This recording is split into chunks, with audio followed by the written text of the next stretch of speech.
I go and walk my dog around my house pretty late at night. 12 a.m. to 1 a.m. Maybe not the safest thing, but I live in the woods and away from people. Anyways, I start walking downstairs and notice my sister's door is open and the light is on. It struck me as odd considering she moved out 6 years ago and nobody ever goes in there. I walk in to turn the light off and close the door, and I see a man trying to hide behind the closet door. It's broken, filled with boxes, so there was no real way he could hide from me. I act like I didn't see him, and I went and grabbed my shotgun from in the other room, went back in and told him not to move or I'd fucking kill him. He jumped out from the closet and took off running as fast as he could, right past me, into the garage and out into the woods. I could have shot him, but I didn't. I saw his face. A few days earlier, he knocked on my door claiming to know my neighbor and said he was looking for copper to sell, asked if I knew or had any old copper he could have. I gave him a few old car batteries I had, and that was that. He said he had two daughters he was trying to take care of. I didn't call the cops, but that's the extent of my mercy. If he came back the next night, he was dead. I was away on vacation with my family. I returned to my apartment and the door was open. It was like in a movie, when the main character goes to open the door and realizes it's already open. My first thought is, please let this mean that I forgot to lock my door. I turn on the light and I start cursing because I immediately see that all of my movies and video games have been stolen. This doesn't sound like much, but I had a pretty extensive collection, valued at about $5,000. It hurt when I came to this realization, because I had never placed a monetary value on my collection. I called the police and there was not much they could do. Thieves even stole my pocket change and my deceased grandfather's watch. The most bizarre thing about it was the fact that they left many of my valuable items. They left electronics, memorabilia, and art.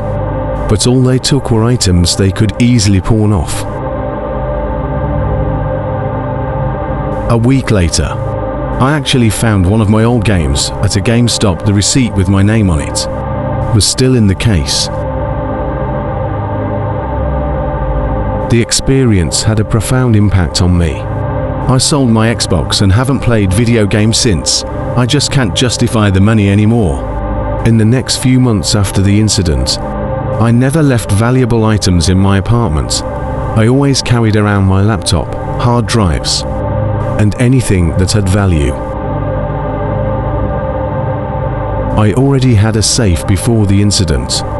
Another item with priceless items that they left and felt comfortable leaving that at home. I stopped sleeping at my apartment when the semester started up. This happened during the summer. I spent most of my time at my girlfriend's and actually left many of my valuables at her apartment. What struck me most is how important it is to feel safe in your own home, and how quickly I lost that feeling. My apartment was scary, and I felt stripped of my privacy. It took me a while to recover, and moving away from the apartment definitely helped. It is something that I don't think I'll fully recover from. It changed the way I value my possessions. I am more paranoid about doors, windows, locks, things that I used to take for granted. My mom had recently been making a lot of brownies. On this day, she made a particular batch that was greater than any of the brownies she had made before. We ate a few, but for some reason didn't finish them, and we left them out on the kitchen stove. My mom, my sister and I all went to sleep later that night while my dad was out at a meeting. My mom knowing my dad would be home in just a few minutes. Didn't think she needed to lock the doors before she went to sleep. Now we're all asleep and my dad pulls into the driveway.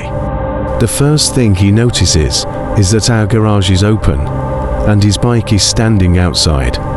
Then he turns and looks into the house. Standing in our kitchen is a man. My dad doesn't realize what's going on at first.